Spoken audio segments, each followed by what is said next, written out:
be present, and I would be uploading it on YouTube. So here I welcome you all to the first section of our workshop on qualitative research. And to start off, you can have a look at it that I already shared the information that these are my topics of my basically, I should say, the entire workshop which is present. So I'm going to show it to you once again so that all of you are aware of it and go ahead in that manner. Now, this is the agenda that I shared it with all of you on my first day, and that is on the introduction to the timeline of the research methodology. Now, the question arises that we are talking about 1 month workshop on qualitative research. Then, why is it that we are focusing even on the basics of the research also side by side? Now, in order to understand that, there are certain things that I wanted to share it with all of you, and to understand how certain things which are necessary for the qualitative research, these are also important for these points under the basics of research are important for us basically. Now here you will understand that yes, some points are there wherein we really adhere to certain things basically. Okay, it's already there, so here we go. Now in this scenario, the first one that we focused upon is basically on the introduction of the timeline of the research methodology. Now here I'm not going to disclose or discuss even the entire research methodology. However, the one that I really require it in order to reach to the qualitative research that we really are looking forward for. Right now, in order to do so, very soon I would be moving to my next presentation, where it would be exclusively on the varieties of the timeline that we are talking about, number one, and what is it that we are missing in the research so that we are doing or conducting our research in appropriate manner for ourselves only. Now, in order to do it, so I'm taking you through to my next presentation, which you will see it very shortly. And that is exactly what I wanted to do, and that is on the timeline of research. Now, here, when we are talking of the research, there is a lot of groundwork that is necessary for us to carry forward. Now, without that groundwork is being filled, though I'm not going to enter into every aspect of the timeline that I'm looking forward out here. However, some part of it is the one that I'm going to definitely share it with each one of you. Going forward, this is the onion which has been introduced by Saunders et al. In their book, Basics of the Research Methodology. That is the name of the book, which has come into various versions. And I have the copy of 2018. Yes, that's the book. And in that one, and in my discussions with him, there were a lot of things that were introduced and to make us understand to carry forward the research that we are planning to do it now. Now here you will see that this is the first kind of the timeline that we are looking for, and we need to understand how this has to be carried forward. Now, rather than moving from inner core to the outer core, Saunders, Creswell, Maxwell, these individuals, they do the other way around. That is going from the outer layer to the inner layer and then bouncing back. And we will see how that is bouncing back is also coming into the picture altogether. They say start off with something that is given to you in the form of what they have called it as philosophy. Now, to be very honest, in the other countries, what happens is that this subject is read along with your core subject. So, if I'm doing my management studies, then I have to study all the 4 years. I need to focus upon this work on philosophy. I cannot deny that completely. Then that is one thing. And secondly, the credits are given for us so that we are able to understand how to carry forward and to understand the subject itself. Now, tomorrow in the afternoon, again at 12:30, when I'll be joining up, I would be giving you an introduction about something else which pertains to this department completely, and we will see how to understand the importance of the philosophy as the first layer that has been given to us by Saunders, and there are other individuals also in the Western countries who take up in their research work, depending upon the domains that we are all coming from. In, for example, right now, all of us are from the management department, so you will see we will be focusing on positivism. Then it comes realism, interpretivism, and pragmatism. And here you can see that between these two schools, there is little bit of gap. However, from these two schools and from these two schools, there's a huge gap that you can see.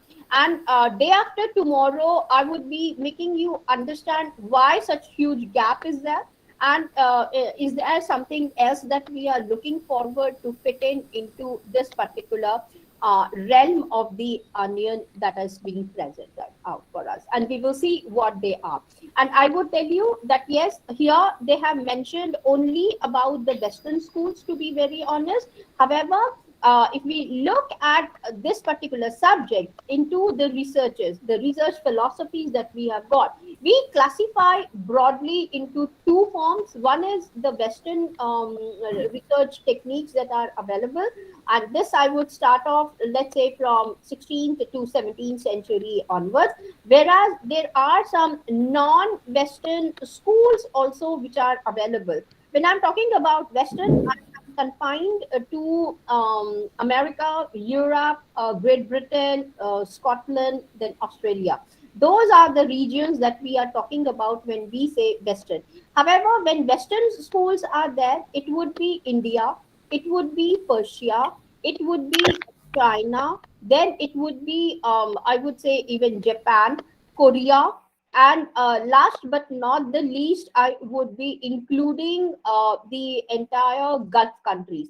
In Gulf countries, I'm including even UAE as well as the other Gulf countries without differentiating them like Iraq, Iran, and all those things also side by side. So I'll just make it up as Gulf countries out here. So does that mean that we are going to enter into all these schools that are available, or only restrict ourselves with these ones only?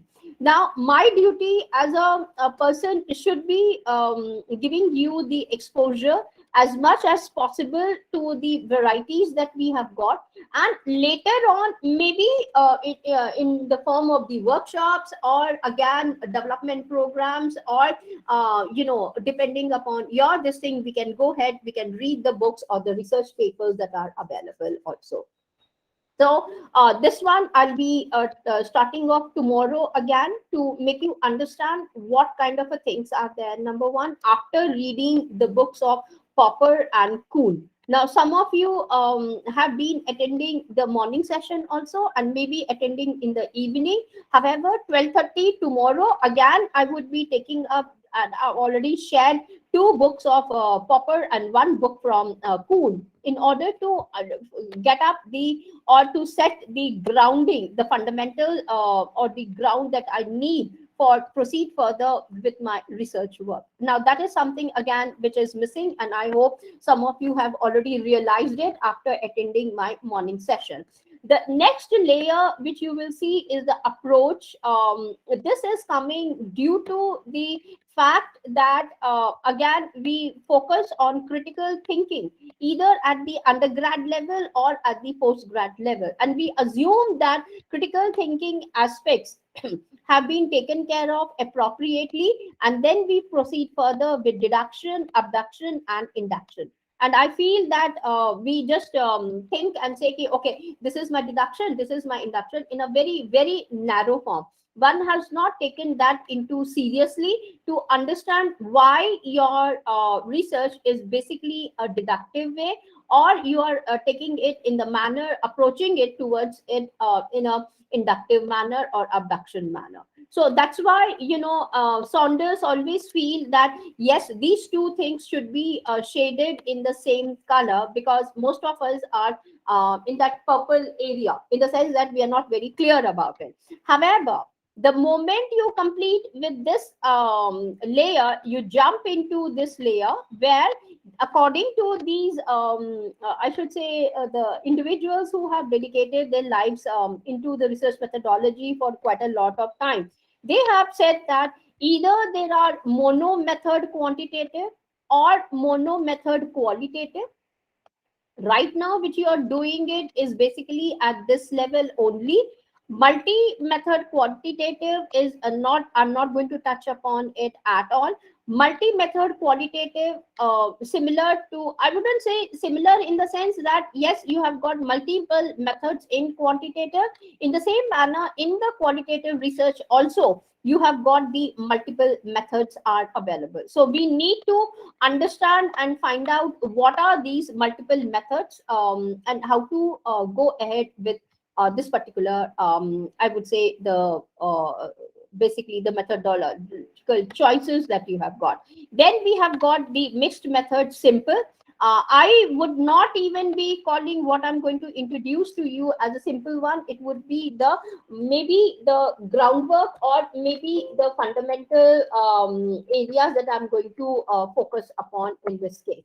Now, after that, you will see that we will be coming up with the next one, and that is basically on the next layer that we have got into it, and that is basically the mixed method complex. Now, since I would be completing with the fundamentals of qualitative and then introducing the simple way to do the mixed methodology, then maybe as a next workshop, or some of us, I mean, majority of you have said that we want another in-depth mixed methodology workshop only. So once you complete with that, then only we can go ahead and carry forward with the mixed method complex which are available. And I will show you maybe day after tomorrow as to how the topics are arranged, and then you will understand why we are talking about that part of it. Now, in the next level, the strategies level that they have introduced are experiment. Survey level for the quantitative, experiment is also there for quantitative. However, I would say experiments are there for qualitative, surveys are also there. Then archival research, we will see when I'll be introducing to you the different strategies. Then you will be able to understand what is archival research, case studies, then ethnography, action research, grounded theory, and narrative inquiries. Now, narrative inquiries are the most easiest one, and it is the simplest form of our qualitative research. And you can, after completing my session on systematic literature review, you will find it out that yes, narratives are really, really important. And after completing the I would say the narrative inquiry, you will see that yes, there are certain ways in which you can go ahead and write it down a simple, what do I call it, as the narrative in that manner. So these kind of stuff are really important for us, and you would be able to know more about these things which I'm talking about as of now. Now, apart from that, you will see that in the qualitative part of it, we have got the grounded theory. Now, action research is there, ethnography is there, case studies are also presented up. Case studies, there are another 8 forms of the case studies. Very short form, maybe within, I should say, 200 words of case studies that you can write and you can publish them. Then there are about 500 words of case study, and you can really publish those case studies also. Then the in-depth ones, that is nearly 3,000 to 5,000 words.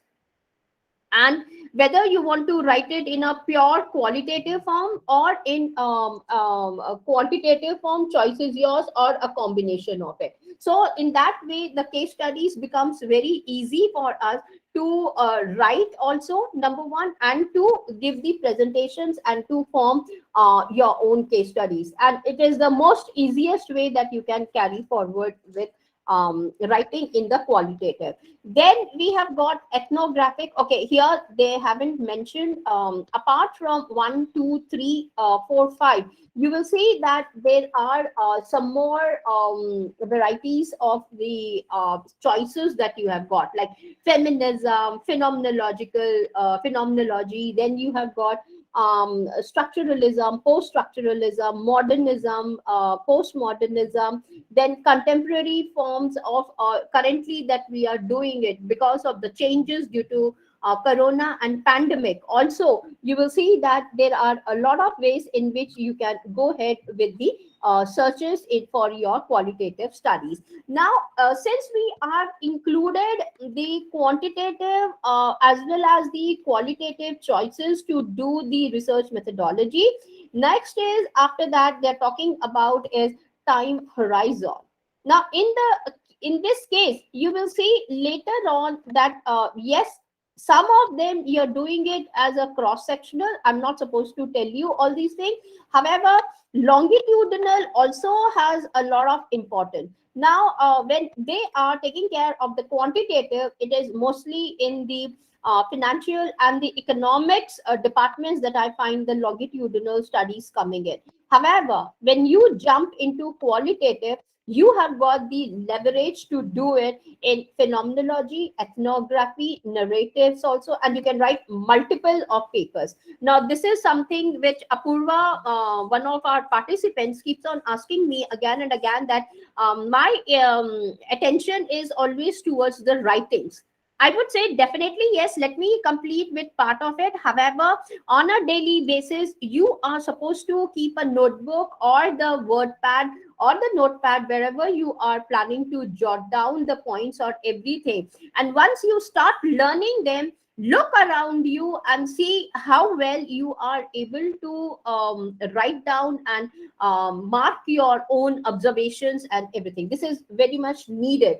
And then along with the date, you are supposed to maintain the records with the date, time also, and who is the individual if you are interviewing, or who is the individual with which you are interacting with, or who is the person with whom you are in a conversation. For it can be for the research conversation or a general one, and I will tell you, if it is a general one, how to convert it into a appropriate qualitative paper also side by side. So that's where the longitudinal things are coming in. And after this one, when I'll be focusing upon the other thing, other timeline, then we will see how to understand these longitudinal studies, especially in the qualitative ones when we are into that particular field basically. Now, after this, they are talking about the techniques and the procedures. So here comes in the data collection methods that you are obtaining going ahead, and even your data analysis. Now, whether it is going to be for quantitative, I'm not going to discuss at all these two things in any manner. However, if it is for the qualitative, definitely, yes, I would be emphasizing a lot of things as to how to collect the data. For example, now, if I have to go and for this particular workshop, I have already decided that yes, in a way, Kanika, I'll be taking up the questions after some time. Okay, not at the beginning of this one. Now, I would be focusing on, let's say, uh, film analysis, documentary analysis, conversational analysis. Then you have got text analysis, then image analysis. Then we have got what you call it as sound. I'll give you the examples of all these things right away. Audio analysis, website analysis. Then what else we can look into? All these things. Then interviews are there for you, how to understand them, and anything else that I'm forgetting? Content analysis, definitely it is there for you, and we will be checking out as to how to do with analysis and the this. And then comes in your thematic analysis. Apart from, now these are you can demarcate it and say that yes, these are one kind of analysis that you are focusing upon. On the other side, you have got what you call it as the traditional practices, like you have got ethnography, then you have got grounded theory, then obviously you have got feministic studies. Then I'm planning to introduce phenomenology. Then you have got structuralism. I'm sorry about my spelling mistakes. It is structuralism. Then comes narrative analysis. Then you have got post structuralism. Now, if you understand, it becomes very interesting to go ahead and do your own research. Modernism, post modernism, then you have got realism, then I'm just writing it out as positivism, then you have got interpretivism, descriptivism, then you have got discourse analysis.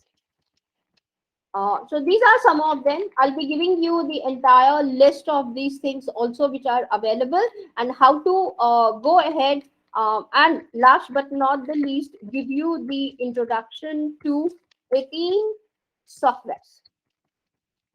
And each of these softwares which you are going to get the introduction from me, when I say introduction, even the hands-on experience, you will see that you will be working with these kind of analysis that I was talking about, the different techniques that we have got. So, it's a very comprehensive kind of a workshop for each one of us. However, giving you the groundwork to start off with an appropriate qualitative research. Talking big things is not going to help us out. We are supposed to understand like a child, be curious to know, okay, what is this and how many varieties are there. Let's get into that grip, so that you are tomorrow, if somebody asks you, okay, you have completed 1 month of workshop on qualitative research, do you know anything about it? So here are the ways in which you can say and let them know that yes, see, I'm able to talk so much and I'm aware of all these things also side by side. So you have got the leverage, number one. Number two, I asked you, all of you, to start writing on daily basis. You never know what you're going to get, because now looking at each one of you, I think are turning out to be serious researchers, passionate about research. So even a general conversation that takes place with your mothers. Now, for example, me, I'm a big time movie, I would say, buffer. Now, I love watching movies, like anything, movies, cartoons, maybe they give me some kind of a relaxation. Nevertheless, I love them, looking at those kind of a stuff. Now, I looked at a simple 2-3 examples. I'm giving it to you so that you can understand how the conversations in your daily life, if you are a very good observer, how you can convert them into simple qualitative papers also side by side. Okay, it's not necessary that you have to write a very polished kind of a thing. However, start writing, and then slowly you will be entering into it. For example, I was sitting with both my mom and dad one fine day, and they were sitting on the sofa set, and I was there, sitting between them, in the sense, on the ground. I was happy, and we were watching this movie, Bombay by Mani Ratnam. Now, I'm sure some of you must have watched this movie. Now, suddenly that song is there, and I was feeling thirsty, so I wanted to go and grab a glass of water for myself. So I just looked at my mom, who was sitting on my right hand side, and I asked her. And the moment before even I can go ahead and ask her, can I get a glass of water? I saw that she was crying. Now, I didn't understand what made her cry, and then just I turned towards the screen what the scene was there. I saw that Manisha Koraila was admitted into the hospital, and in the next moment, this all was taking place in one song. And in that song itself, which was just for 3 minutes song, and in that 3 minutes only, they have shown that she was hospitalized and she gave birth to two beautiful twins, basically. No, I just looked and I could not understand. So I have to ask, because sometimes I'm very close to my parents more than anybody else. Then I asked them what happened. Maybe because of their old age, so there was something problem. So I asked them. So she told me, no, you are not a mother, you will not understand. Now I just looked at her. What is that movie has to do with me being a mother or not? So, I hugged her again. I told her, Mom, what happened? Then she explained to me that because mom and dad had the love marriage, they had a love marriage. So, I could understand that both the sides, they had this rivalry, that yes, why the children have basically gone ahead and got married, irrespective. My dad could have married a rich woman, and he could have got a lot of money, and my mom could have married an android, or she could have got a better groom for herself. So, later on she told me that it was due to my birth again, that brought in the unity between the two families. So, she was able to understand the kind of a trauma. And she told me that whenever your dadi used to write a letter to your father, and my father, he used to read it, and he used to tear it off and throw outside the door. So my mother used to tell me, she used to collect that torn off letter, and she used to keep the pieces in order to see what her mother-in-law had written to her. So, when she was telling to me all these things, I used to observe her, and I could see immediately that the style of her was basically, let me just take it up and let you know out here. I'm so sorry about this. So when I saw her, now let's say this is my mom. Okay, let me make it up like this, and I'm here. I observed that somehow she went back to her memories, and in her memories, there was a sequence of things that had happened. She was remembering all these things. What are these? This is nothing but whatever has happened to her at different stages of the time. It is the longitudinal study for me. That is number two for me, that I have understood. Third, I understood that as she is narrating to me all these things, this is nothing but my phenomenological study, that it is taking place one after the other. Tomorrow, when I'll be taking you through, you will be able to understand more about what exactly I mean by phenomena, and why the word phenomenology has come into the picture for us. Number two. Number three, why we have to study. And then, if you know different kinds, I'm telling you beforehand only, there are 10 kinds of phenomenological studies. And you can, even once you know what they are, you will say that, yes, I am focusing on Husserlian phenomenological thing. And then in your title, you will prepare in a very nice manner, Feministic Husserlian Phenomenological Study. Simple. That becomes my title, and then in subtitle I can write it down, a case study from the movie Mumbai or Bombay, whatever that name is. Simple. The title has been formed, and I know what my keywords are. From the title itself, I'm going to take up phenomenological study, feministic. And even if I'm making it as a narrative, I can write narrative. Mumbai is the picture, a Bombay is the picture. And how I'm going to do it, I can go ahead. Husserl. So anybody who searches your article with these keywords will be hit with this kind of article from your side, whatever you have written. So now you can see a simple thing which happened to me, while watching that movie along with my parents, I was able to write this kind of article for myself. Now, it's a simple conversation. There was no rocket science out here. I did not create it. It was happening over there directly. So you are able to understand. Now, if you go to theaters, okay, in the theaters also you will see a emotional scene is there, and some of the individuals who are very sensitive, you see them crying. Now, if you are coming from, there would be, I would say, interview, not an interview, a master class, who is a popular editor of a newspaper. I have invited her so that she can tell us how the interviews were taken from the individuals who had watched that particular movie in a theater, and how or why they liked it, and why they cried, why they were happy about it, why they were emotional, as she took the interviews and she had collected and published it as her thesis.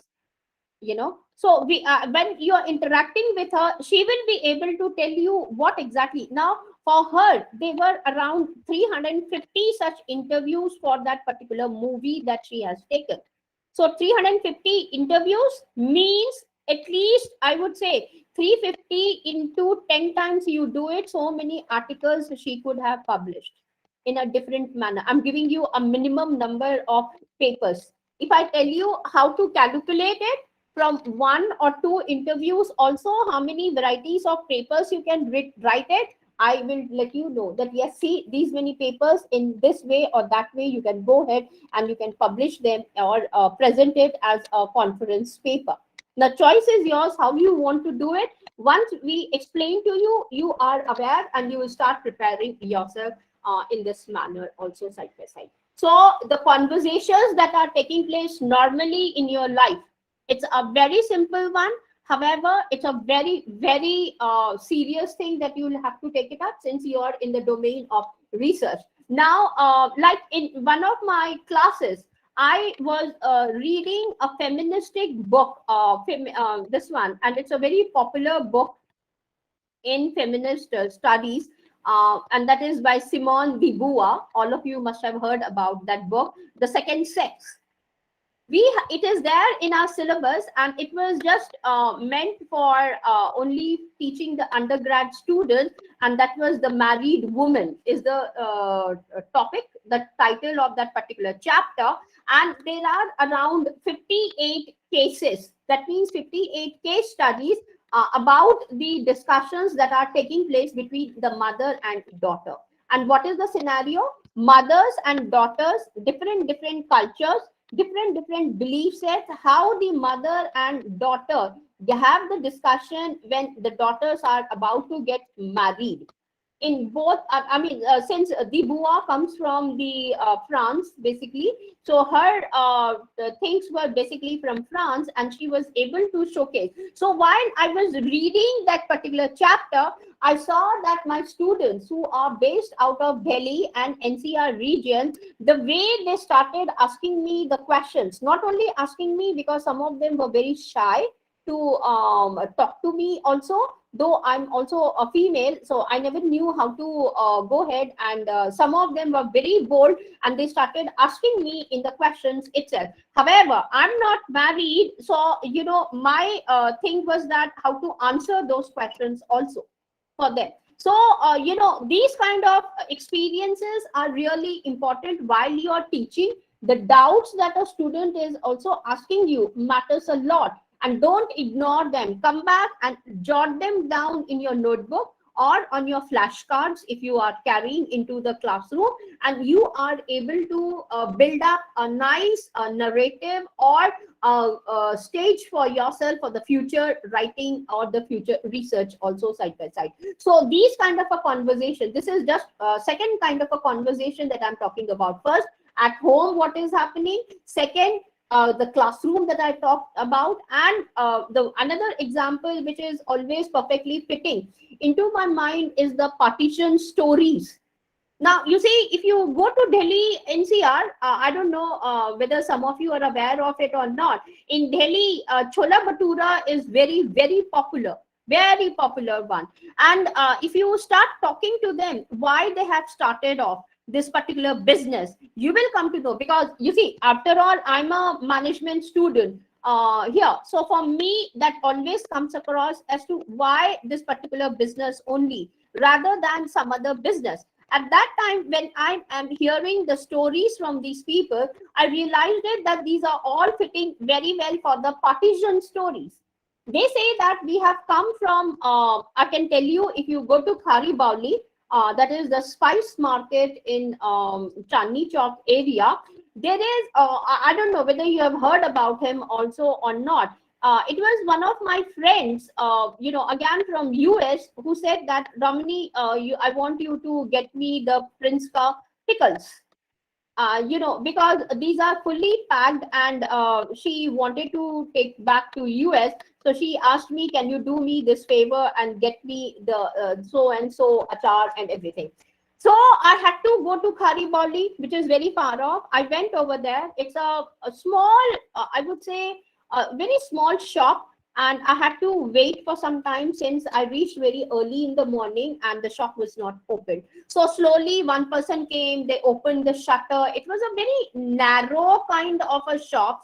And I asked him at what time the owner would be coming. So he said, he showed me the photograph which was there, and he said he is the owner. The name turned out to be Prince of that owner, and the physical appearance of that person, as it was shown to me in the photograph, was totally different. The person who has a name Prince, you would be thinking that yes, he must be very handsome looking and everything. Here I saw that this person was suffering from the disease of obesity, number one.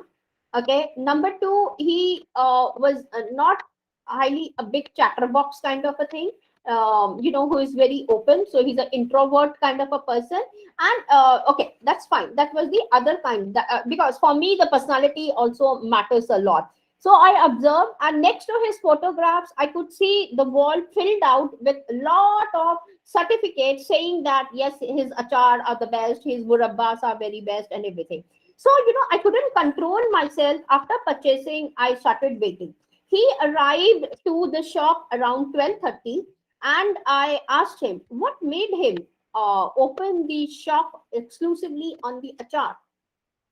Because it's a very popular one. Because he told me that there was no need for me to come all the way from Greater Noida to Chandni Chowk to purchase few pickles. He said that your friend could have placed the order from America itself. We could have delivered it. And he told me, now he was opening up, because he was excited that yes, I'm taking his interview also. I clicked a lot of photographs with him, and then he got excited about it. And then he told me that he told me that he was just 3 months old, and it was the partition time again, and his parents had to come over to Delhi all the way from Lahore. He's from Lahore, and he came to Delhi, and as per the rules, they were given the shelter near the Chandni Chowk, which is called as Nehru something Ilaka is that, and they were all that particular area that they had to be pet. Now, he told me that at that time, when these people were coming from Pakistan, they were not given any pakka houses. So they were staying in those tent houses in this particular area.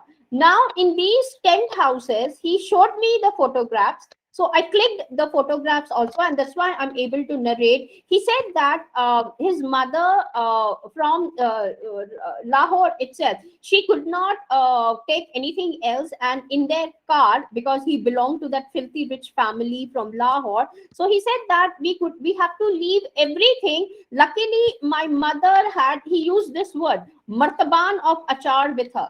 And that was a huge, and he exhibits it, that particular martaban, in his shop, as though it's a big brand for him. And it's really a huge martaban. I can say as a big, if you have a 5-year-old son, if you have taken, know the height of that child, It is as big as that one, I should say, the martaban. And he showed me, and he said that my mother was successful in placing this martaban full of the achar into the car, and we came over to Delhi finally, and we were given this hut.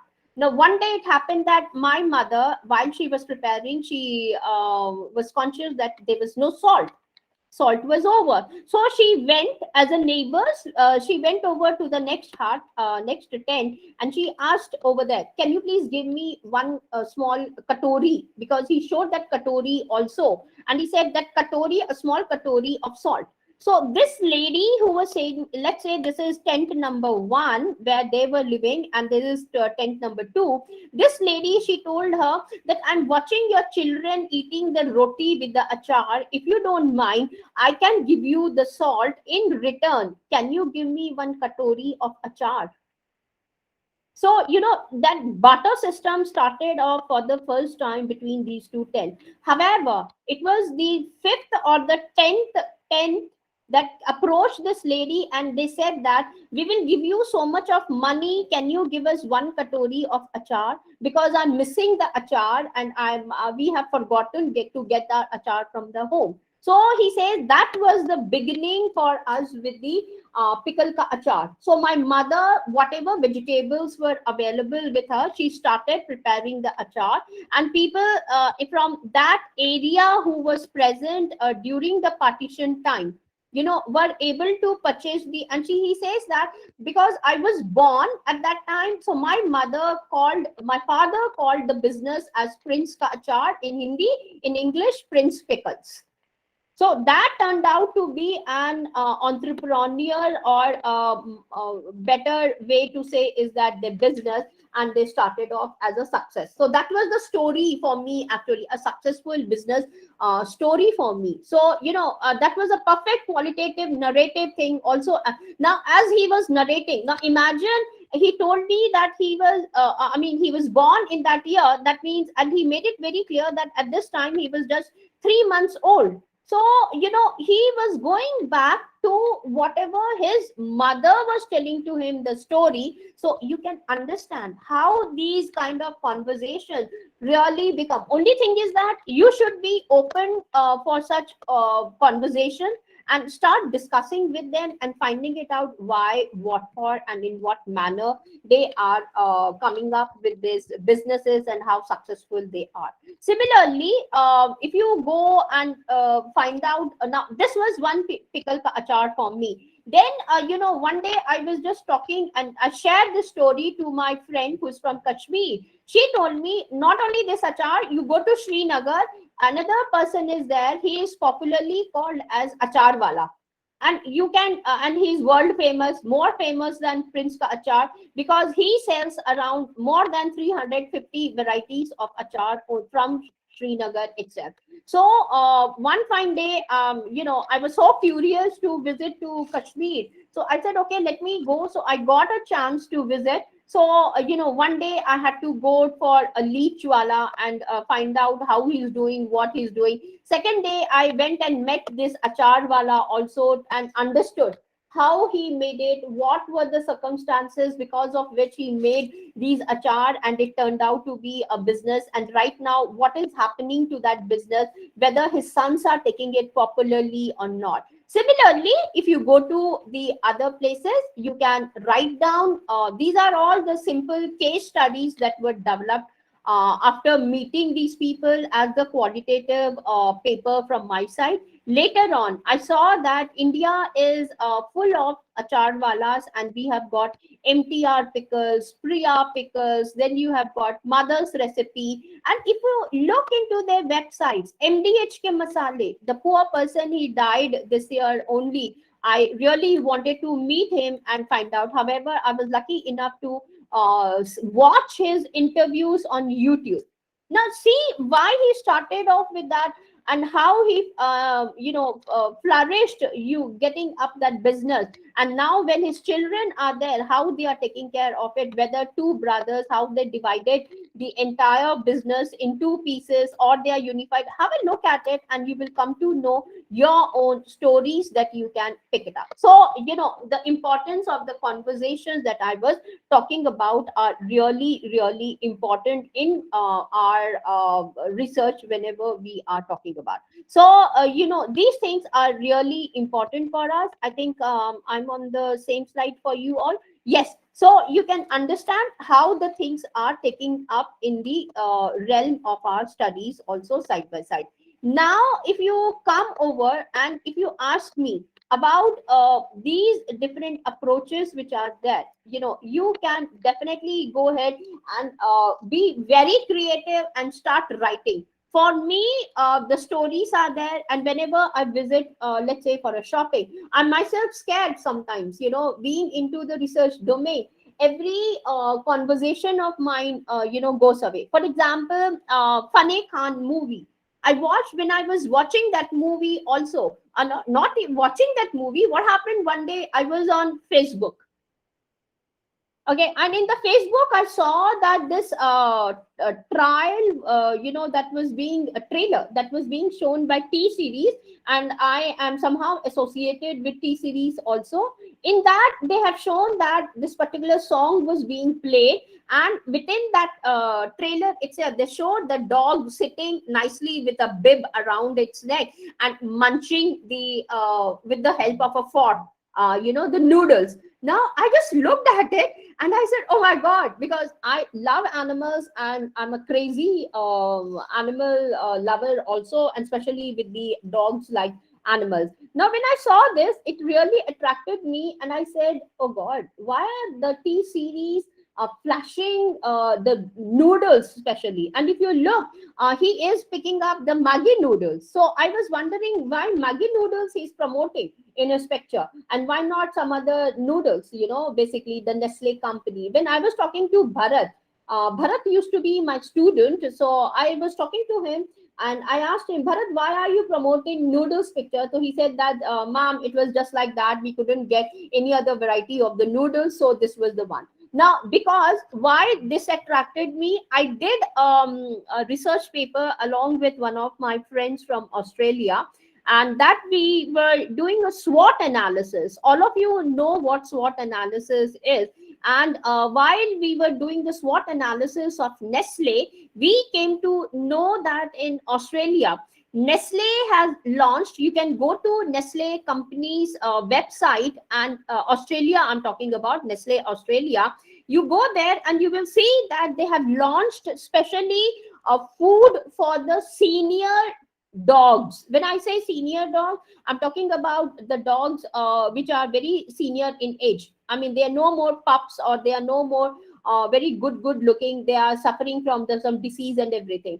And equally in India, I wanted to gift it because one of my friends pet dog birthday was approaching, so I thought I will present the animal with this kind of a food only, which I saw on the Nestle Australia website. However, when I came over to Nestle India's webpage, I saw that that product was not there.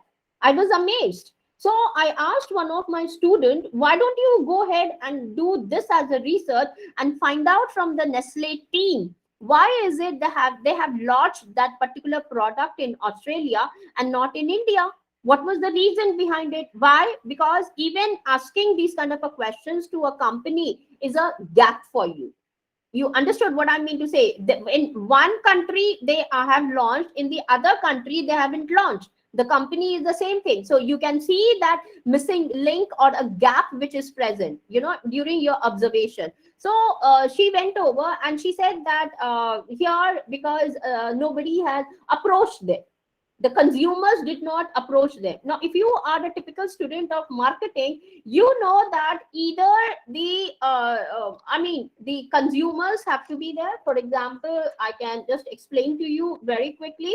Now, what happens is that usually in our this thing, in marketing, we observe that yes, the company is the one which approaches the consumers to find out whether they require demand and need I'm talking about. So they do that kind of an analysis, and then they go ahead and launch the product into the market basically. However, here the company is telling to me that yes, the customers did not approach us, therefore this particular product was not launched. I have to step in out here, and I have to ask them, sir, as a consulting company, I'm asking you, where did you learn? Which theory is there in reality? You show it to me that says that consumers are the one who comes to the company and tells them that yes, I need this product. If consumers start coming in this manner, then I don't know how many products would be launched. I say it is the company which has to approach and see if we launch this particular product, will the consumers buy or not? So they realized it, and then they said, okay, within 2-3 months, we will launch this particular product into the market. At that time, Nestle, was facing that turmoil with the Maggi noodles itself. And then Patanjali came up and instantly they launched their product in the form of the noodles also, the instant noodles. So my student has to go and then talk to Patanjali. Guruji, आपने तो इंसान के लिए तो बना दिया है क्या? What are your ideas about launching the noodles for the animals? He started thinking. And those people are much more clever, and they said that why only restrict to dogs only, why we cannot create for pet and pet birds also, so parrots and the rabbits or the other animals that you have got. So you will see how the simple thing, like my question to the company Nestle's observation that yes, in one corner of the world they are launched that particular product, whereas in the other corner they are not launching it. You have seen what kind of a discrepancy is coming in for you in front of you, and this all is taking place because of your eyes only. And that's why even if you are on Facebook or on YouTube, and if you are looking at all these things, you can come up with your own stuff and you can carry forward, and launch that particular product. Now, if you have seen in America, most of the time in every corner of the street, they have what you call it as a junkyard. Now, people are always, looking forward how to utilize the junkyard items and create or recycle them and get a new product out of them. So one of the person in India, he saw that there were a lot of tires which are being wasted out and they are being thrown into the kabad khana. So what he did, he went over to the kabad khana and he purchased all the tires. He came back to his company, which he opened up as a startup, and every tire, was turned into a bed. He didn't do anything. He introduced only the cloth and little bit of the padding into the tire so that it becomes a soft bed for dogs. And Facebook was full of these pages saying that if somebody wants the comfort sleep for the dogs, you can take them from us. And nowadays also, be on Amazon, or you look up into Flipkart, Snapdeal, all three of them are showcasing with the furniture items where dogs. Now, I saw this small ad saying that make yourself comfort and cozy. And I really like that product because it was like a chair and then a small bed, and perfect place for me to sit and work along with my laptop, because most of the time I'm on my laptop only. Then later on, when I clicked it on Amazon to purchase this product, I saw that it was not meant for the human being, it was meant for dogs. And then beneath it, I was trying to scroll down to see what other, usually Amazon pages, if you have seen, if you have clicked on one product, similar kind of products you can see at the bottom of the page also. So when I clicked on it and I went towards the bottom of the page, I saw that this was not the only design that was available. In the contemporary times, there was a lot of them which were available. Now, when I had my pet dogs, what did I do? We had empty fruit ka tokri. If you have seen during Diwali time, we get those small tokris there. which are layered with the colored paper and everything. And now also they decorate it with the colored paper, all different kinds of the fruits. And if you are from Delhi, a whiskey ka bottle is also there. And these are gifted during the Diwali time to the customers to make them happy, wishing them happy Diwali and everything. Now, me and my father, we got these kind of tokeries too separately. And mama's old saris we took out, and it was layered, one sari here, one sari here. And then I had to place my two pups into this. Now, that was when my pet animals were there with me. And now when I'm seeing these things coming in, I'm missing my pet animals. Oh my God, what my pet animals missed. And that's why I said millennials are coming up with a lot of things. Now, if you have seen the Facebook, there was one more thing which came up as a very popular startup, and that startup was also awarded with a lot of money. What was it? This person visits temple on a daily basis, and he saw that because he also offers flowers on the idol of Shivling or the other gods and goddesses. And then he saw outside the temple that there is a huge garbage of the used flowers or the flowers that were offered prior day. So the mandir wale, because you cannot again reuse these flowers, चढ़ाने के लिए हम वापस नहीं use करते हैं. What he saw that, can I use these flowers in some manner? The petals I'm talking about, it was like a whole thing. So he collected some human being, he employed them, gave them the job. And what was the job? Two of the people will go, and this is in Kanpur I'm talking about. Okay, now he goes from temple to temple, collects the all the flower petals, come back to their company premises, wherein there are few women who are hired. These women go ahead and segregate all these flowers depending upon the varieties of the flowers that they have got over there. They are making either the agarbattis or ittars, or they are planning to come up with candle paraffin candles with the flavor, not the flavor, perfume of those particular things.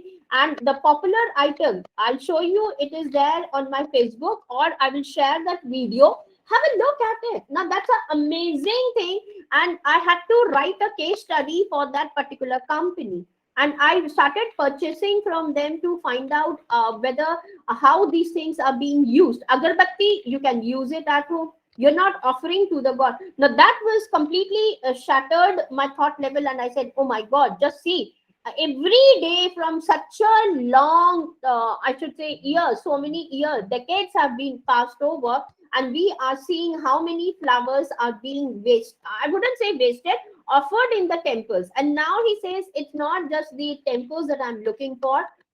I am entering into the dargahs also, dargah and masjids, because again in dargahs and masjids also lot of flowers are offered to their gods and goddesses. So he says that now my business is working. And then now he's coming up with different masalas from the tea, for the from the flowers, and these can be added to the tea as green tea. So now you are getting the gende ka tea you can drink, like you have apple ka tea, cinnamon tea, lychee tea. Remember, hibiscus tree, jasmine tea you have got. Now, after segregating these things, he says that it is like a prasad. And now I'm offering this prasad in the form of tea samples for all of you. So, he sent me a huge packet and asking me, ma'am, can you also taste and tell me, because you are so fond of green tea. So when I tasted it, gende ka flavor, oh my God, yes. Jasmine I drink, obviously the rose ka flavor, gende ka, chrysanthemum, what do you call in Hindi, guldagri ka. And not only that, now he's adding the colors also as per the flower. And then he says that these things also are coming in. So you can see how the world is full of the opportunities from Facebook. Similarly, you can go to Twitter and you can look into it, what they are doing over there. Also, side by side, you just need to be observant. And if you think that, yes, something new has come in, you can write a case study paper, or a qualitative paper if you have taken the interview in the form of the narrative, and you can nicely show it to them. So these are some of the examples that I always am in favor when I'm talking about the things that are coming in for us. So here you will see that yes, some of the things that the data that you can collect it from Twitter, from Facebook, from YouTube. Now I'm seeing another article which was recently presented in one of the international conferences was on the tribals using and preparing the flower petals into their day-to-day cooking. Gul mohar ki kabhi sabji khai hai? Now I was wondering, that means that gul mohar ka flower, if you have seen a gul mohar ka flower, tree especially, what happens? One day the flower is there on the stem. Next day it is falling on the ground. These tribal people, they collect these flowers and then they are making the sabji out of it. Now I have never seen this kind of a thing in my life, and when they made me taste it out, it was the same like other sabjis only. Karela ka sabji khaya with little bit of stench of the karwapan, gulmohar ka bhi hai. So they have varieties of flowers, and they showed me around 18 flowers from the nature that they are using into their day-to-day kitchen. And now those have turned into the entrepreneurial activity for those women from the tribal culture, and they are making it highly publicized so that they can make it up. Now they're drying the petals of the leaves, also adding the complete masala, small sachets, 250 grams, 500 grams, 1 kg, and now they are selling it. Now don't you think that's a wonderful way to start off a business? I mean, something which is there in the nature and we are not able to do it, especially. So that is one thing which is the importance of the timeline of the, I would say, the research that you're doing and how the end of the result. It doesn't mean that only you have to write it. For those tribal people, they don't have anybody to write for them. So they approached me and then they said, ma'am, can you please write a case study और इसको थोड़ा publish करवाइए ताकि कहीं पर हमको दिखाई दे हम लोग. So I said कि don't worry, लिखने के लिए तो हम बहुत काम कर सकते हैं. So my ethnographic, then phenomenological thing as to why गुलमोहर का फूलों के साथ उन्होंने सब्जी बनाई. So, there are so many things which I have to question them in the form of interviews. And that's why qualitative study, multiple methods are there. Right from your field notes, especially when I'll be sharing the book by Michael Petal to you after a couple of weeks, and you will understand, how to go ahead with for into the field. And when you are into the field, each of the conversation, because at least 10 to 15 times you would be visiting a field. Now, if you are visiting 10 to 15 times, that means 15 papers are ready with you for you. Only thing is that you have to be very careful and how to make the full notes, taking the field note, how to convert the field notes into something and feeding them into in vivo or LSI on a daily basis, and then turning it into a research paper also is fantastic for us. So, these kind of things are there. So you can write it as a phenomenological paper. Ethnography paper would be when you are involved with those people. Like, for example, I was involved with these tribal people. Now, I keep wondering sometimes the way they keep on talking, for me, it's not just one variety of the research. There are so many things that they come up that it becomes really difficult for myself to hold. So sometimes when I'm talking to myself, I say, Ramni, can you please hold for yourself? So start writing down. So maximum of the time, I prefer to sit and present these things in my conferences. Reason being, there are so many scholars who are there who would love to take up the idea and, utilize it and carry forward for themselves.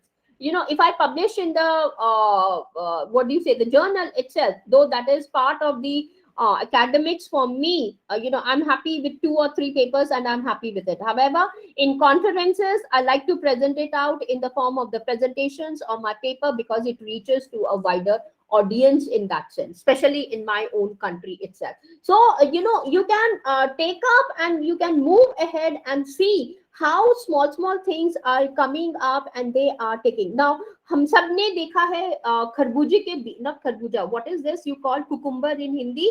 खीरा. खीरा हम सब ने देखा है, right? Now खीरे में in summer season what happens, my Hindi is horrible, so please excuse me for that.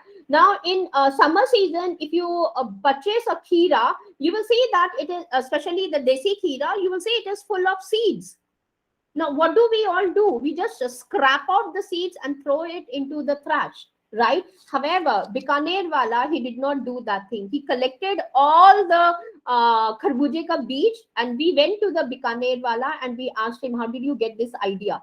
And during the Navratras, if you look into their menu, you will see खीरे की बर्फी, खीरे की बीज की बर्फी, खीरा बीज बर्फी or खीरे की बीज की barfi, something like that he has written. I myself have to purchase that 250 grams of that barfi just to see कि ये बाकी में खीरे के बीज हैं. Then we had to take the interview, asking them कि ये वाला प्रोडक्ट पूरे इंडिया में या बाहर के कंट्रीज में भी लॉन्च किया है, or is it only in Delhi NCR only? Then we identified why in some regions this is there, in some regions it is not there. So, that is the creative aspect of launching a product from a waste material. And again, the people who are selecting and giving the awarded Bikaner wala for this beach ki, kya? Kheere ki beach ki barfi.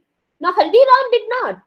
It's immediate competitor. So, the survival of the company, if you're talking about, Bikaner is able to compete, not only compete, but even survive in the business world of it. So you just have to see, again, go ahead, talk to them कि बीकानेर का headquarters जो आपका बीकानेर राजस्थान का है, क्या वहां पे खरबूजे इसके बीच का बर्फी बनाया था उन लोगों ने? No. If you look at the website and the headquarters one, they have different products as compared to the Delhi NCR one. So the creativity and launching of the products within the affiliated branches of the same company also matters a lot for you. So you just have to again keep an eye open and interview these individuals. Like फूलों के जो waste है मंदिरों और दरगाह और मस्जिदों से, कैसे उन्होंने अपना इंडस्ट्री ओपन कर लिया है.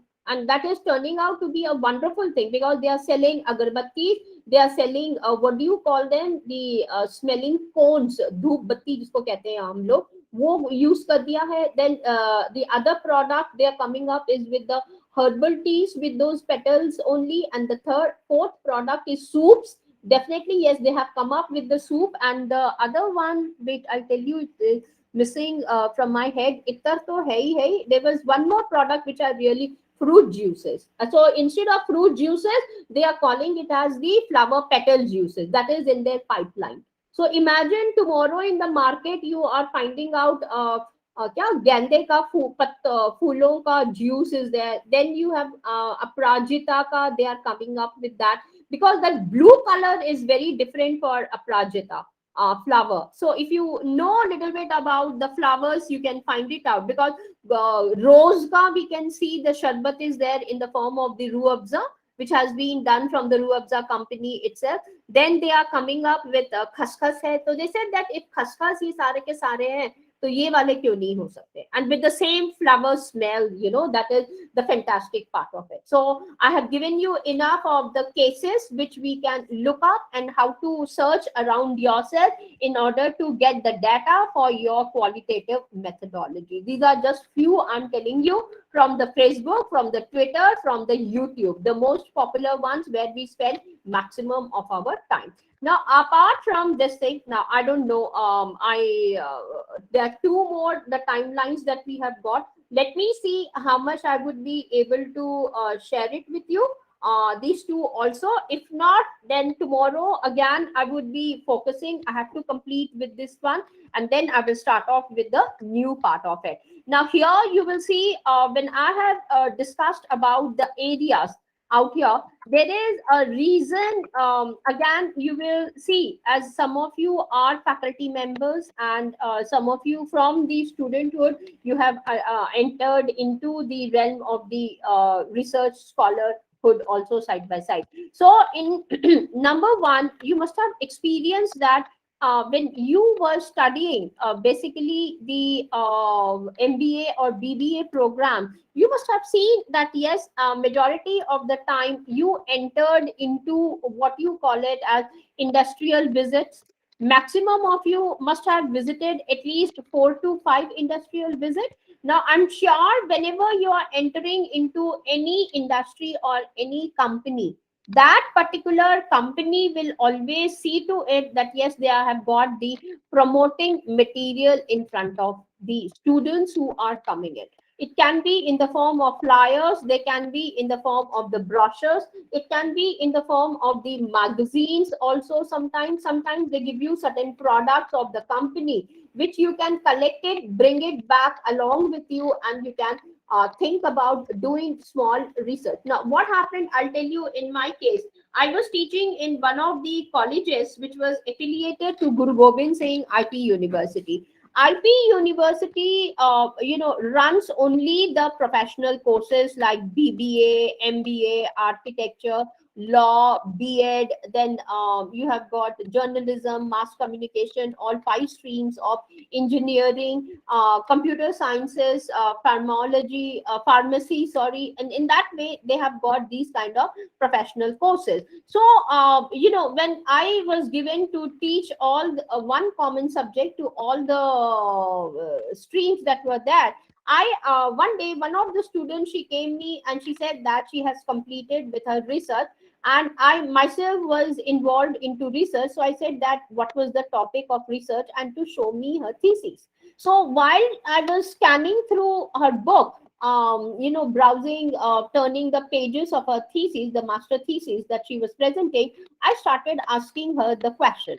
And I observed that for each and every question that I was asking, she was mum. She was not able to answer me. Then I just looked at her and I said, I'm asking you simple questions and you are unable to answer me. How will you face the invigilator, who's going to examine you?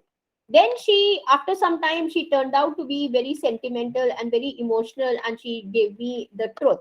And the truth was, she told me that there is this photocopier machine, machine wala, and he was selling the ready-made projects for 5,000 rupees. So it was like a easy thing for her to pay 5,000 rupees and purchase that particular thesis from the shopkeeper and submit it to the college. I just looked at her. I said, you wasted your 5,000 rupees also, and for that thesis which is of no use of her. So I told her, why don't you? Then she asked me, ma'am, now I don't have so much of time. Can you tell me what should I do? I told her, you have recently, I mean, before showcasing to me, I remember that she had visited the Coca-Cola company. So I said, you have collected all those things with you, correct? Now I told her, convert it into simple narratives. They had taken small interviews. She was a very smart girl, and she was speaking and she shared it, what all things that she has spoken. So I told her, whatever you have spoken to him, just jot down on a paper, and come back to me next week along with these flyers and magazines that they were.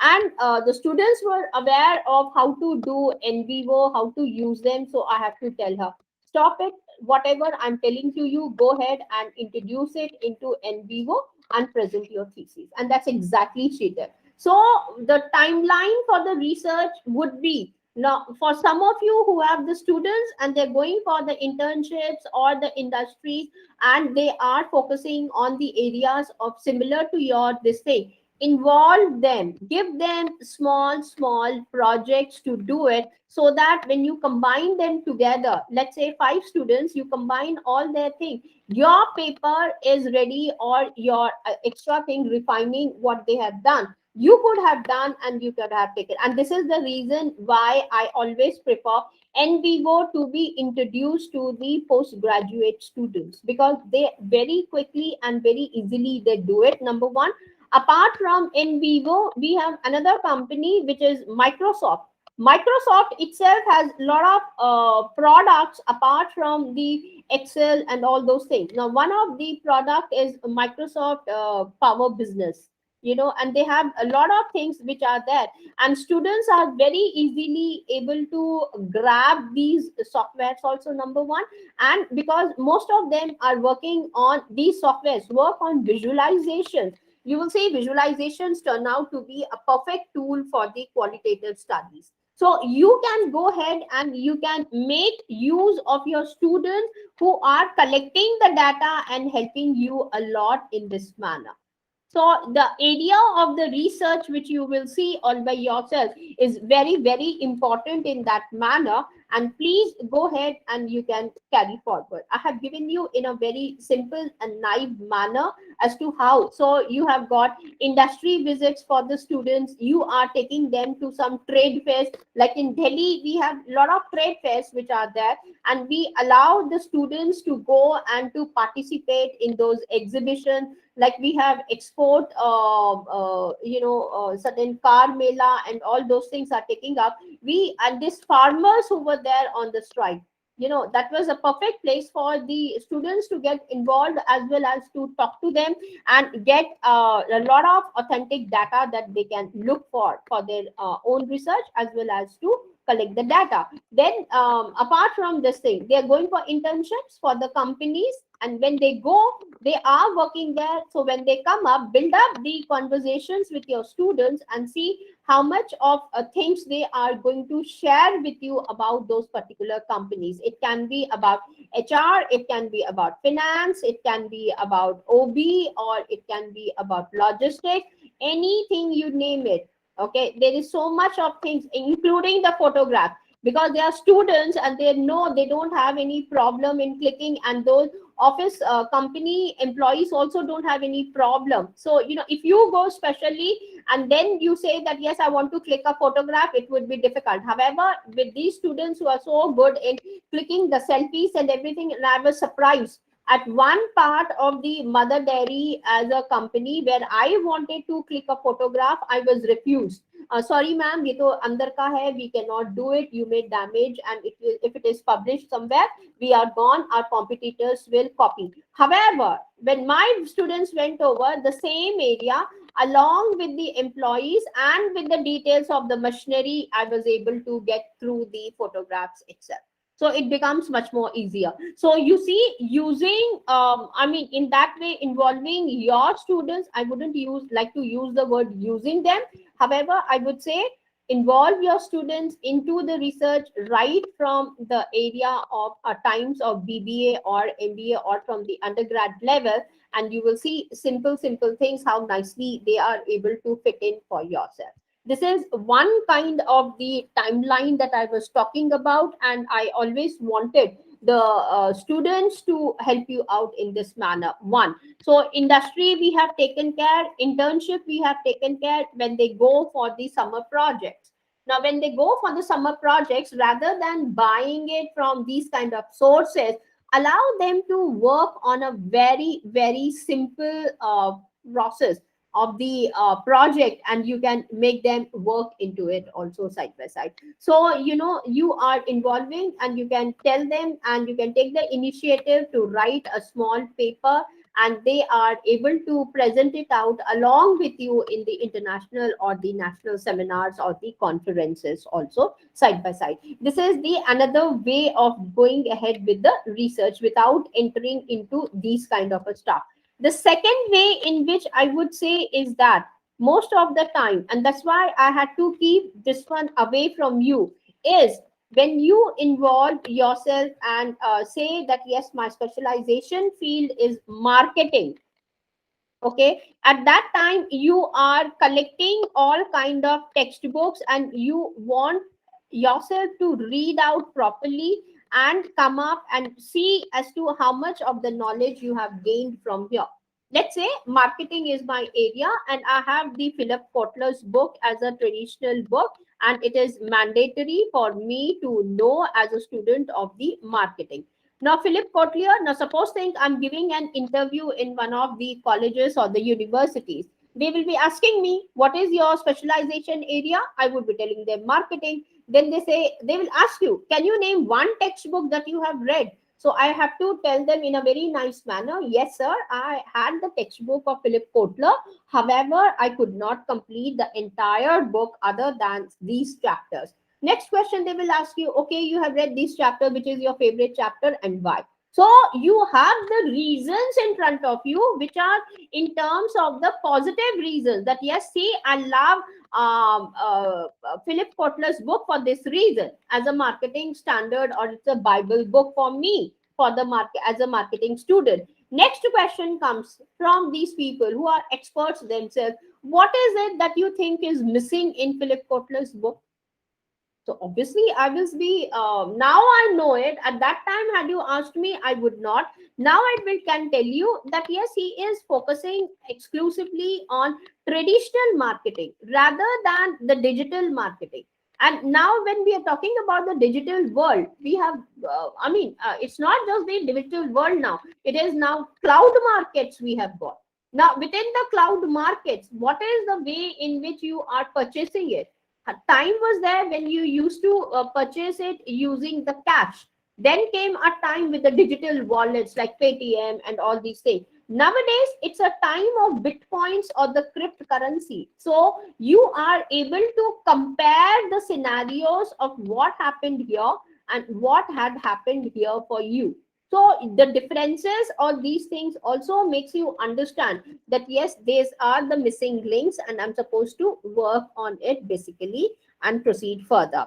Now, apart from the textbooks and understanding them, the next one that you can talk about is the way we introduce what you call it as the critical thinking aspects. Now, tomorrow when I'll be discussing and introducing Popper Kuhn, I would be highlighting as to why critical thinking is such a important aspect of the research again, so that we are into it into appropriate manner for ourselves.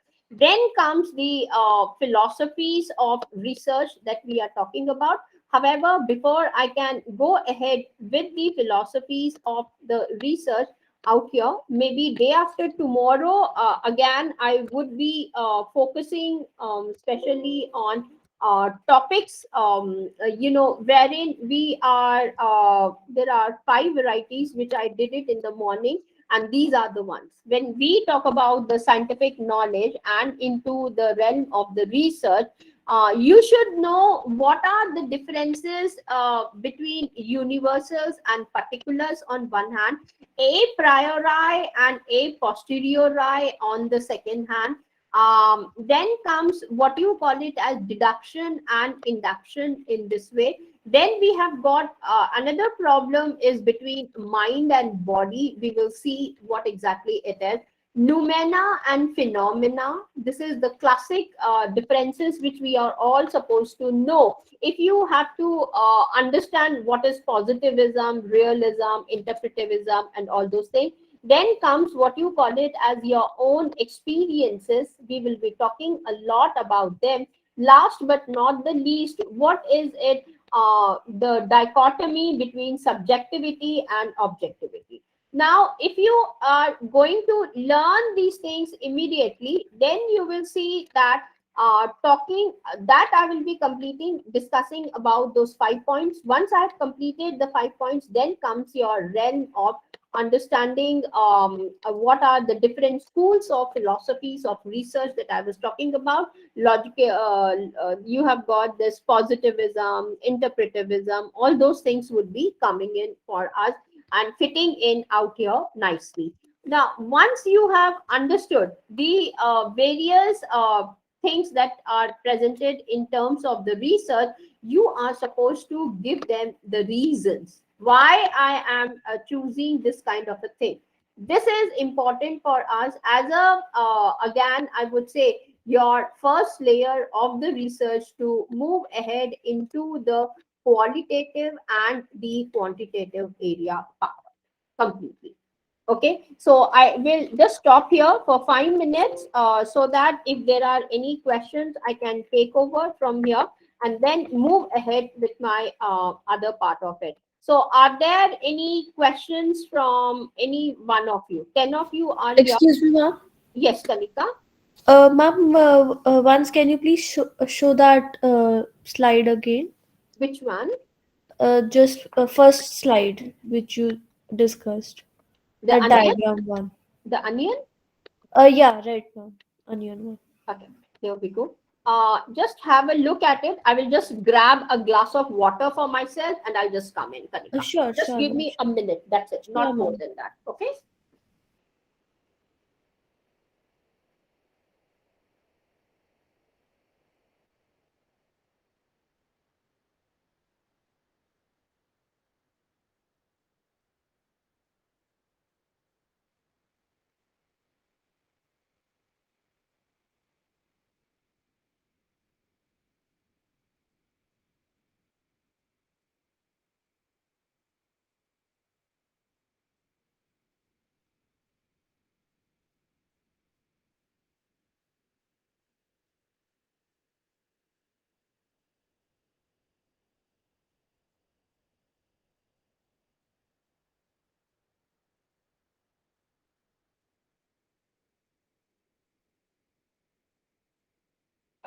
Yes, Kanika. Now you can tell me. Thank you.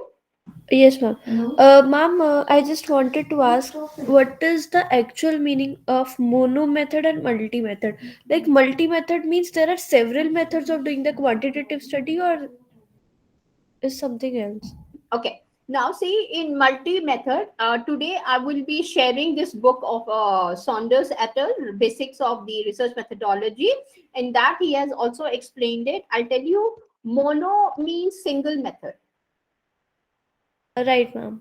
Okay, so you can choose exclusively only case study, ethnography, phenomenology as a single study, narrative, and then you can carry forward.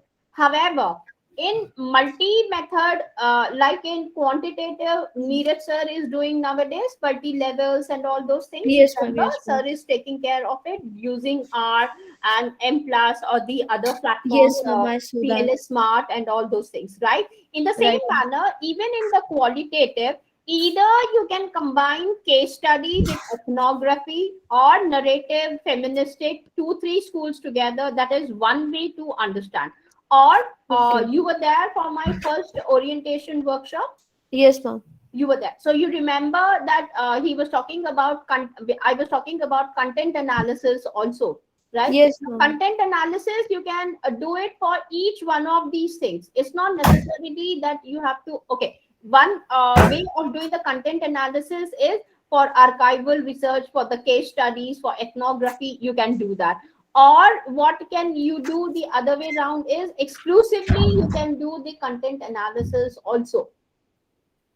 Okay, Okay. so there are various ways in which you can use the multi method, and in another way also in itself you have got a completely a different way in which you can do the multi method of qualitative research. For example, in phenomenology, okay, I know what Husserl has said in his thoughts, that yes, you have to do like this, like this, like this. So what will I do? Rather than presenting my entire research in one go, like for example in thesis you have 5 chapters. When you Yes. go for the publication, you start publishing each and every chapter. You don't ask them to publish all 5 chapters in one go, Okay, ma'am. right? In the same manner, in multi method, what we do it is one chapter.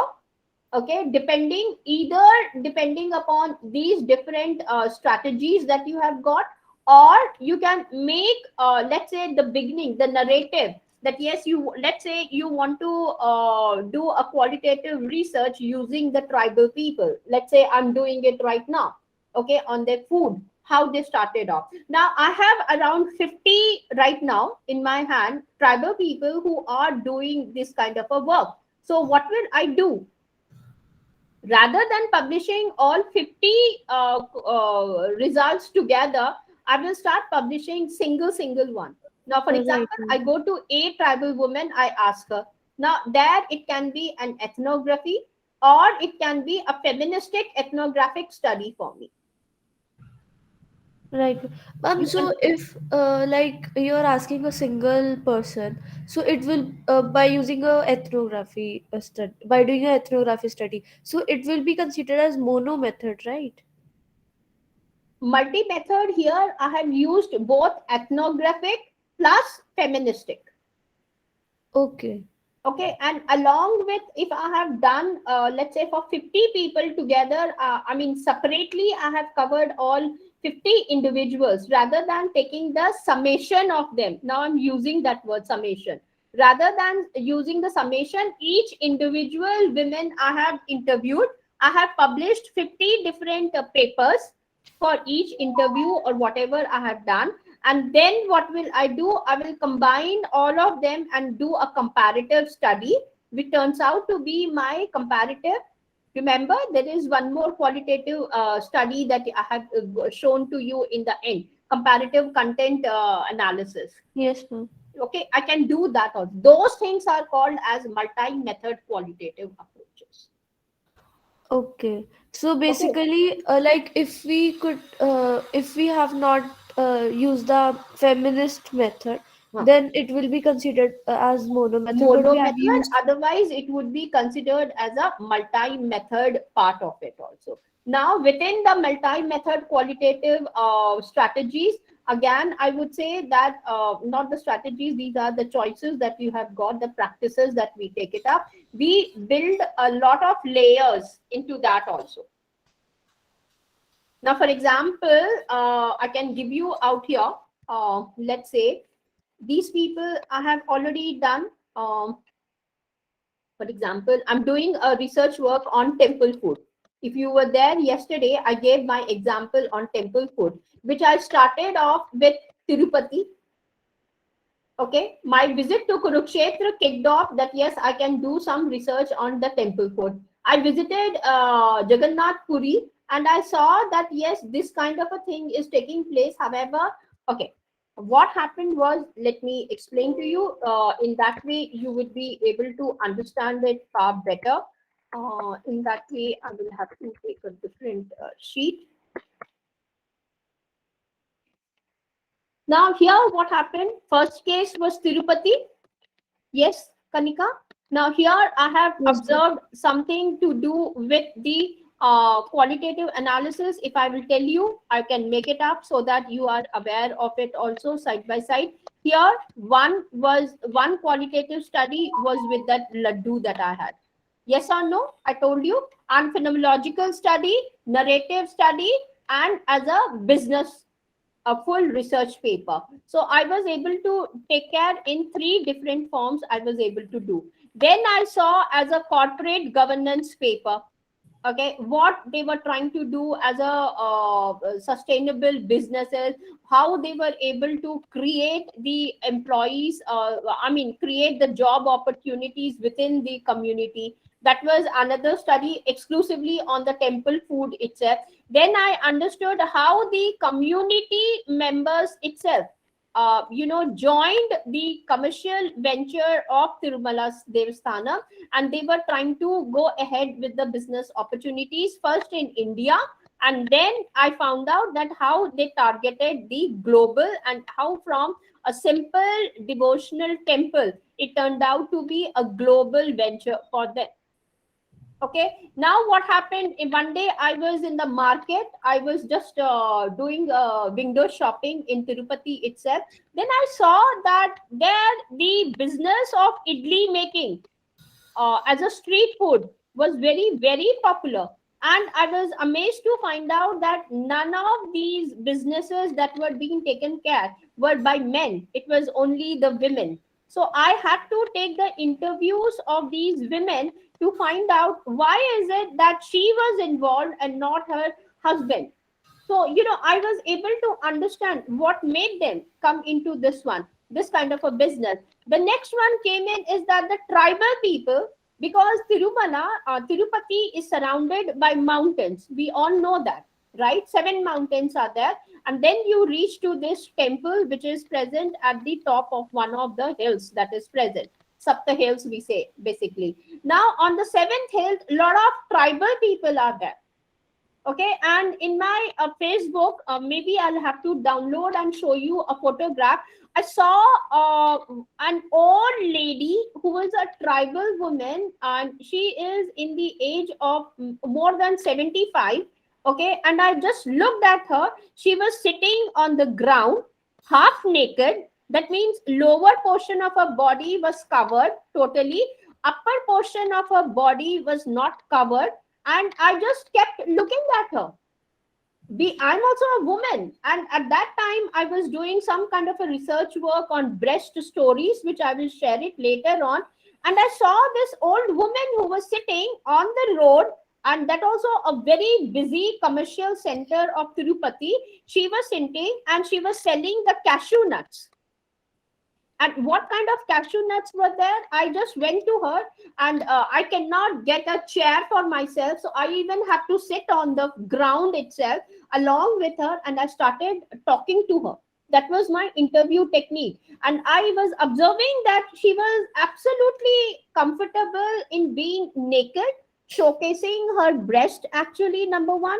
So throughout my interview, which took place for nearly 3 hours on a daily basis, I saw that she did not have any problem with her body at all. She was laughing, she was very comfortable, sometimes she was very shy to my camera. And ultimately, when I was asking her why she wanted to sell these cashews, what happened to her children or the grandchildren, and then she said, this is my pocket money. I don't give to my son or my other grandchildren unless and until my daughter is coming. And then I purchased the cashew nuts to see, and then I saw that the cashew nuts which I'm getting from a shop, okay, they were much more costlier, and she was selling me each packet at 100 rupees, whereas the same packet, if I purchased from a shop, it was around 600. So I asked her, don't you see that there is so much of difference, that why you're doing that?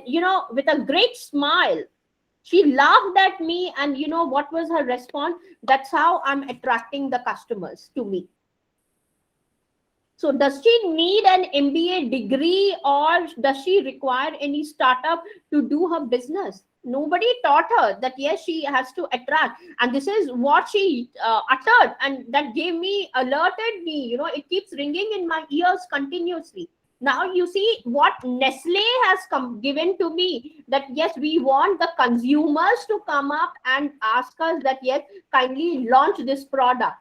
Now see, a big company like Nestle, who are already a masters of their business and everything, and they're all educated ones out there, whereas this lady, who is it, she's just living in the sense of her experiences, and her experiences were far better. And I understood, a lady of more than year of 75 years, number one. Number two, I'm seeing that she is not wearing those formal suits or grooming herself. She's absolutely in her natural form. That is the reality for me. And she's telling me, okay, as a teacher of a management, marketing especially, that's my domain, and she's telling to me that yes, this is how I'm attracting my customer. And ma'am, you, and she told me also, madam, that's why you are here. And she was from Andhra, so obviously she was speaking to me in Telugu, and she said, girl, if you remember that you are also here because I'm selling it for 100 rupees. Then I asked her, what about the quality of the cashew nuts? She laughed at me and she says, first of all, I'm selling at 100 rupees. Now you open up the packet, taste, and tell me how the cashew nuts are. And I'm going to get one packet which is costing you 600 rupees. Here, the packet is there. Now you taste and tell me which is a better cashew. Now you understood, when we are coming into these kind of stuff, at that time, what I had done, I am using multiple, if I have to write a paper now combining all these levels, this will be my multiple level of my qualitative paper of Tirupati, using different cases, some completely. So this will take some time for me to publish and to give it. However, how to combine them together is also an art. You cannot do it just like that. You need to build up level by level and explain to them that, see, this is what is happening at this level, this is happening at this level, this is happening at this level, this is happening at this level. So, Max QDA is the one that helps you out to do this multi-level qualitative analysis in one go, as compared to NVivo or the Atlas TI. Now, there are those workshops which are taking up. Now, you will see, they will talk about content analysis, they will be talking about thematic analysis, they'll be telling you everything. However, what are these mono methods that you have got? How to understand, how to set the questions for your mono methodologies, and how to go ahead with the multiple levels, you will not be able, they will not be able to answer at all. Okay, so have you understood now where I'm coming from and how to proceed further into it? All these things also side by Yes, ma'am. side, and this Yes. becomes your multi-level qualitative study, will also become a longitudinal study for you later on in your research area for the qualitative studies also. Okay, Okay. Kanika? Yes, ma'am. Thank you, I ma'am. hope, yes, you're most welcome. Any other question from any other individual who is there, who are present over here? 10 of you are there. If you think there is something else that you can ask me, you're most welcome. Otherwise, I would like to go ahead and complete the other topics which are there with me right now. So I don't see anybody else coming in. So I'm going ahead with the rest of the story that has to be completed in my slide right now. I'm so sorry. There are so many things to be dwelt upon. However, we are just running short of the time also. Now here, once I complete this part of it and the Popper's, I have already shared the Popper and Kuhn's book. I'll be discussing them tomorrow in depth about them and why they have started off with those discussions, and how to choose the philosophies of research that we have got basically, and how to understand them also side by side. So once I have understood, made you understood that yes, how to choose the research philosophies for yourself, and why the differences are coming in into each of these schools that are there. Now the question arises what it has to do with the qualitative research part of it. Why should I focus so much of it? Reason: maximum of your qualitative studies will be based on these research schools only, basically. And then combinations of them will be there for you, which you can complete it and then you can take care. Now, like I have given you in the chat box today, on one side you have got the traditional schools, on one side you have got the practices that we see in the western countries given by Creswell. Tomorrow I'll be introducing to you what are the 5 approaches taken by Creswell, what are the approaches taken by Maxwell, and what are the approaches which are taken by Fetters on one side, and on the other side what are the other ways. You have got in the morning, I had a wonderful set of participants, who told me that yes, they are able to understand a lot of these things, reason what the topic that I was teaching to them. They're saying that ma'am, you have really kicked us a lot and motivated us to put on the thinking caps and definitely go ahead with the qualitative. Now especially when I was discussing tomorrow, when I discuss with you the eastern part of the research areas also, which you can combine with your research, and then go ahead and present out your theses or the papers that you are planning to do it. Now here, when you are planning to take care of these researches areas and combining them, you are going to give them the reasons as to why you are doing it, and you will see variety of things coming in and placing themselves into a platter for you or the page in a very neat manner, and you are able to understand that yes, this is the reason why I have to do the qualitative study. Now, you see, for me, when I saw this tribal lady about whom I was giving you an example, it kicked off for my qualitative studies on 2 things. Tribal people, if you have read a story, like I read a lot of literature on a daily basis, and I'm very fond of the Indian literature.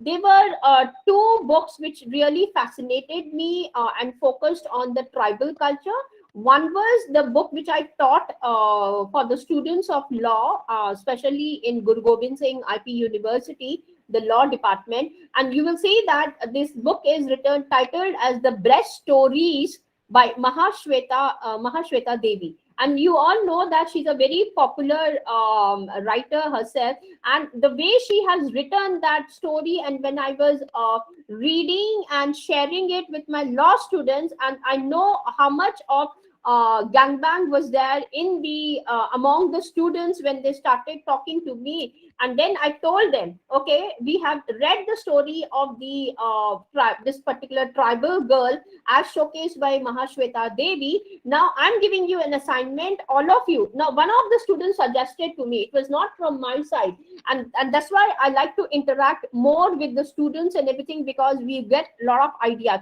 They said that ma'am, we are a class of so many girls are there, out of 100, no, how many were there, 360 students, out of which I would say more, around 248 were the girls over there. So they said that, ma'am, on a daily basis, we are coming, we are traveling. So I told them, okay, I'm going to give you a homework. You have read this best story and you have understood. Go back. Each one of you is going to write out of your experience on a daily basis about your breast and present it out your papers in the form of a story. And because there was a story competition and I wanted this topic to be there so that the legal, I mean, these are the future lawyers or the judges, so I want them to be very bold. And I was surprised the kind of the stories that they wrote, all 248 of them. One of them telling me, what happens to her when she's coming in the local bus. How the men look at their breast, especially, again, if you have seen, usually some of the girls, they don't like to wear dupatta at all. Now there are certain cultures which like, in Sikhism and all, it is compulsory that the girl should cover her upper part of the body with a dupatta. And even if you see the sari cultures, the upper part of the body is covered. However, if you go to the Goa, Vishakhapatnam, harbor areas, and this tribal people that I was talking about, you can see how well they are and how comfortable they are without covering their upper part of the bodies at all. Now, compare it to them, the girls who are coming from the urban region. And I saw that one of my students took up as a PhD topic on this only, and she is carrying forward with this one to find out that, yes, is it that divide that is coming up, who are more comfortable, the urban girls or the rural girls? So if you study, you are able to understand. Now, if you are there, now, for example, me, when I look at the women at the Vishakhapatnam harbor or Bombay harbor or Goa, whenever I visit, or the Konkani region, Konkan region, also, if you go and you will see these kind of a women who are so bold enough. They are not only ashamed, I mean, they're not at all ashamed. I'm not supposed to use that word also. That's why how they are, and they are comfortable, and they are turning out to be the entrepreneurs or doing the business. They here in Visakhapatnam, you can see them selling the vegetables in the market. They don't have any problem selling the, if you go to Goa, they are selling the fishes. So they don't have any problem at all. And even the people who are there, they are not even exploiting them or taking care. Maybe the exploitations are there, and I'm not yet covered that part of it also. So why I'm telling you all these things is that, hyper about it is, once you understand how it is, you can see the common beliefs and everything fitting in. And tomorrow, when I introduce proper Kuhn together and make you understand that, yes, this is the way you can go ahead and do the comparative work or the critical work or observations that you're going to take care of it when I'll be discussing about certain things, basically. Now, if you have done the qualitative part of it, now, how is it that from there you're jumping to the quantitative? It's not just like that. Now, in my country, I always see, okay, meko karna hai research, so it has to be the quantitative. So let me go ahead and do the quantitative.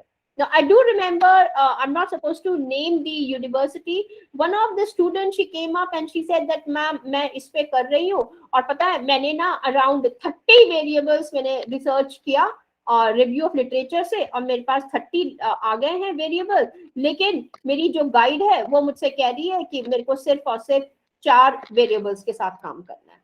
बोलो ma'am, तो इतना सारा काम करवाने की मुझसे क्या जरूरत थी?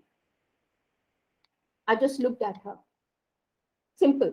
I did not say no comments, because you see, that is the style that you are doing it and taking care of it. However, if you know your area and if you have been taught with the critical thinking aspects very well, and you know those 5 to 7 ways that are present at your master level, and you have submitted your master thesis in a very nice manner, by the time you come here, you are able to understand the philosophies also. Then you are getting the reasons why you should do that particular research, and then go ahead either with the qualitative and after that the quantitative, or complete with the quantitative first and then go back with the qualitative, or it can be like a combined kind of a thing, triangulation. Now here I'm not saying that ये दोनों है आपके पास, या majority of them जैसे कि अच्छा thesis तो करनी है, पार्टली तुम यहाँ पर ये लगा देना कोरिलेशन रिग्रेशन तक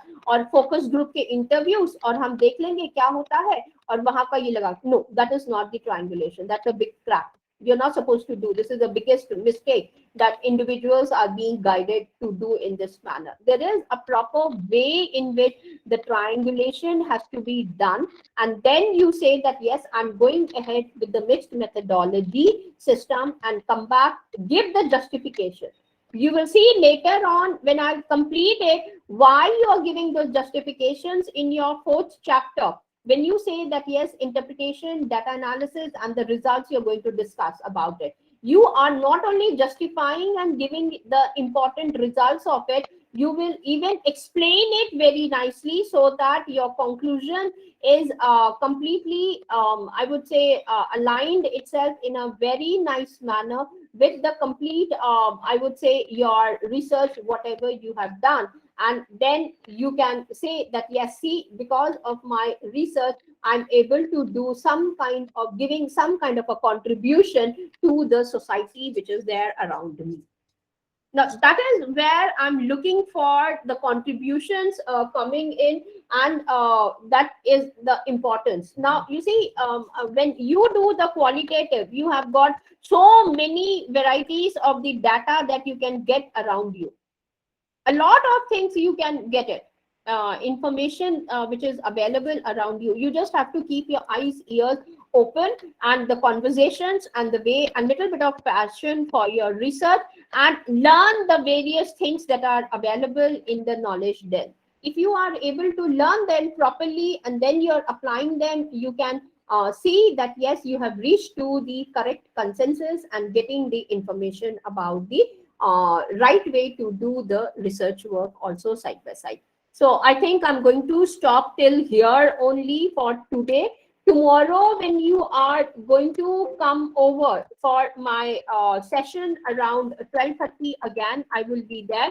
We would be focusing on what I call it as the selection of the area of the research. Number one, what Popper and Kuhn have to tell us, that will be number two. Number three, if time permits me, then I would be giving you the critical 7 areas to be chosen for your research again.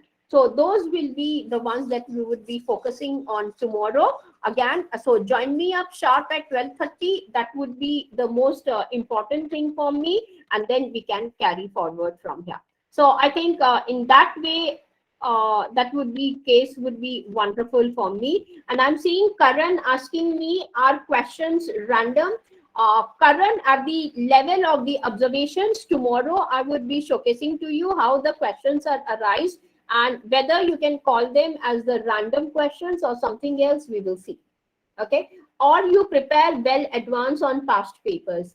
This also you will be given the introduction tomorrow as to when you are supposed to prepare on the prior papers or the prior literature, or is it going to be the random questions for us tomorrow? Just wait, tomorrow and day after tomorrow I would be able to explain to you. Now, if you people don't mind, each one of you, I'm writing here attendance one after the other. You can give your attendance so that it is marked and recorded also side by side. Each one of you. Alka ma'am is there, Kanika is there, Anam is there, Karan, are you there? You can also do it. Nancy, are you present over there? And kindly write it down, otherwise it becomes difficult for us. Yes, Kanika. Ma'am, like if we want to search a qualitative paper for any topic, so how to do it? Like, I'm not getting. Do we have to write a specifically that we want a qualitative paper on this topic, or there are some other journals where the qualitative papers are being only published? You see, that is again a knack, and that I will be helping to you when we will be studying on the systematic literature review. Okay, okay, ma'am. Okay, Okay, I will be and explaining to you that how to find out and how to go ahead and take care about it all over okay, there. okay, ma'am. Okay, that And would be there. Yes. I just wanted to ask the participants whether they have been uh, in the two groups, or they are just right now in a one group. Yes, what she is trying to ask you is that she has created one more group wherein she is sharing all the literature and the videos which are there.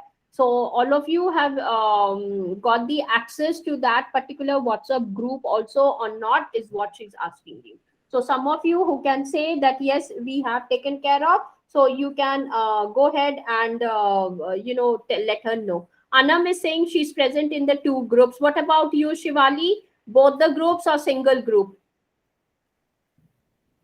Alka ma'am is saying, okay, she's present in both. Shivali, Nancy, are you present in both the groups or single group? Nancy, Karan, Mona ma'am, are you also present? Kanika, what I will do, I will send you the list of the individual names also, plus their phone number. Maybe you can name the groups. One of them is the 1 month, this one, Karan, 1 month qualitative research. That is what I have created. The other one is the official. What is the name of that one, Kanika? Official 1 month qualitative group. Yes, Karan, did you hear her? Okay, he also said yes. So I think all of the members who are here, I don't know where Jaya is. Jaya, also I have to ask her whether she has got the access to it or not. And because there are right now 9 people who have not joined the official group, that's why I was just asking. Okay, I will send you the complete list of those individuals and their WhatsApp numbers. Maybe you can add them. Oh, sure, sure, ma'am, Or definitely. you can give the link of your official one Ma'am, month I have workshop. mentioned the group in the uh, description as well. That's Not in why. the description. What you can do in the one that I have created, 1 month qualitative research workshop, you can Yes, just ma'am. put the link of this one over there. So the Ma'am, new I people have who have shared the joined, link. I've shared the link twice. do it one more time. Definitely, definitely, Okay, ma'am. so that will be fantastic for us. So Okay. here I go, and I'm closing the session right now, and again I would be joining up sharp at 8 o'clock for the next session, 8 to 10 o'clock. Okay, thank you for each one of you. Take care. Bye.